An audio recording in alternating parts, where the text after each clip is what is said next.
जय शिवराय मित्रांनो अखेर खरीप 2025 मध्ये झालेल्या अतिवृष्टी किंवा नैसर्गिक बदलामुळे नुकसानग्रस्त झालेल्या आंबा आणि काजू उत्पादक शेतकऱ्यांसाठी राज्य शासनाच्या माध्यमातून नुकसान भरपाई जाहीर करण्यात आलेली आहे। शेतकऱ्यांना कमीत कमी 22,000 रुपये प्रति हेक्टर एवढी नुकसान भरपाई देण्यासाठी मंजुरी दिलेली आहे। याचबरोबर या भागामध्ये पीक विमा भरलेल्या फळपीक विमा भरलेल्या शेतकऱ्यांना 42,000 रुपये प्रति हेक्टर पर्यंत पीक विमा सुद्धा मिळणार असल्याची माहिती मुख्यमंत्र्यांच्या माध्यमातून देण्यात आलेली आहे। मित्रांनो, आपण पाहिलेलं आहे की आंबा या पिकाचं पूर्ण राज्यामध्ये खूप मोठ्या प्रमाणात नुकसान झालेले, सर्वच भागामध्ये आंब्याच्या झालेल्या नुकसानीचे पंचनामे करण्याचे निर्देश देण्यात आलेले आहेत। आणि याच्यामध्ये आंबा आणि काजू हे पीक मुख्यत्वे कोकणामध्ये घेतलं जातं। याच्यामध्ये आपण जर पाहिलं तर पालघर असेल, ठाणे, रत्नागिरी, रायगड आणि सिंधुदुर्ग या पाचही जिल्ह्यामध्ये फळबागांचं क्षेत्र मोठं आहे। याच्यामध्ये आंब्याचं जर आपण पाहिलं तर साधारणपणे 1,24,500 हेक्टर क्षेत्र हे आंब्याच्या लागवडीखाली आहे। आणि आंबा या पिकासाठी आपण जर पाहिलं तर मोठ्या प्रमाणात फळगळ, फुलगळ, मोहरगळ जी झालेली आहे, नुकसान झालेले आहे। याच्यासाठी पंचनाम्याच्या प्रक्रिया सुद्धा पार पाडण्यात आल्या होत्या।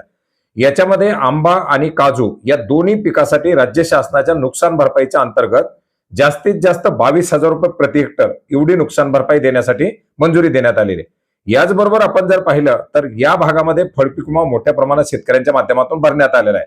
जो काही फळपीक विमा भरलाय याच्यामध्ये आंबा या पिकासाठी कोकणातील 302 जी महसूल मंडळे आहेत त्याच्यापैकी 155 महसूल मंडळामध्ये कमी तापमान या बाबीचा ट्रिगर लागलेला आहे। आणि कमी तापमानाच्या अंतर्गत आपण जर पाहिलं तर साधारणपणे 6,000 पासून ते 42,000 रुपयापर्यंत पीक विमा मिळतो। आणि याच्यामध्ये आपण जर पाहिलं तर जास्त तापमान याचा ट्रिगर सुद्धा लागू झालेला आहे। जास्त तापमानासाठी आपण जर पाहिलं तर कमीत कमी 17,000 रुपये आणि जास्तीत जास्त 68,000 रुपये प्रति हेक्टर यापर्यंत पीक विमा मिळू शकतो। याचबरोबर आंबा या पिकासाठी आता आंबा बहारमध्ये आंबा या पिकाचा 15 मे पर्यंत आणखीन क्रॉप कॅलेंडरनुसार कालावधी आहे। याच्यानंतरही समजा जर फळगळ झाली, वाऱ्यामुळे किंवा वादळीमुळे इतर काही नुकसान झालं तर त्याच्यासाठी सुद्धा मोठ्या प्रमाणात नुकसान भरपाई मिळते। ती जवळजवळ 2,27,000 रुपये प्रति हेक्टर एवढी आंबा संरक्षित रक्कम असते।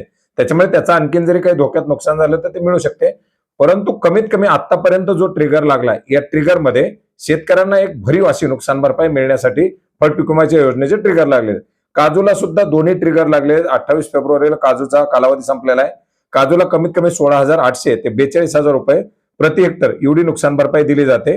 आणि याच्यामध्ये 1,60,000 रुपये प्रति हेक्टर हा काजूचा जी काही विमा संरक्षित रक्कम असते।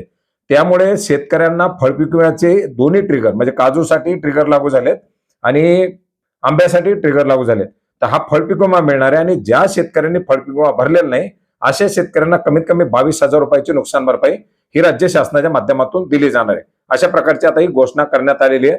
लवकरच आता याच्या संदर्भातील जे काही राज्यभरातले जे पंचनामे असतील ते येतील, कोकणातील जे पंचनामे असतील येतील आणि या पंचनाम्याच्या आधारे पात्र जे काही शेतकरी होतील त्या शेतकऱ्यांना या नुकसान भरपाईचा वितरणाचा GR काढला जाईल, निधी उपलब्ध करून दिला जाईल। आणि त्याचा अपडेट आल्यानंतर ते अपडेट सुद्धा आपण नक्की घेऊयात।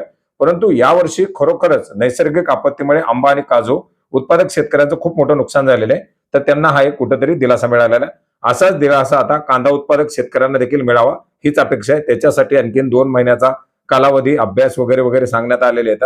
आता याच्या संदर्भातील देखील काही अपडेट आलं तर ते अपडेट देखील आपण नक्की जाणून घेण्याचा प्रयत्न करूया। भेटूयात नवीन माहितीसह, नवीन अपडेटसह। धन्यवाद।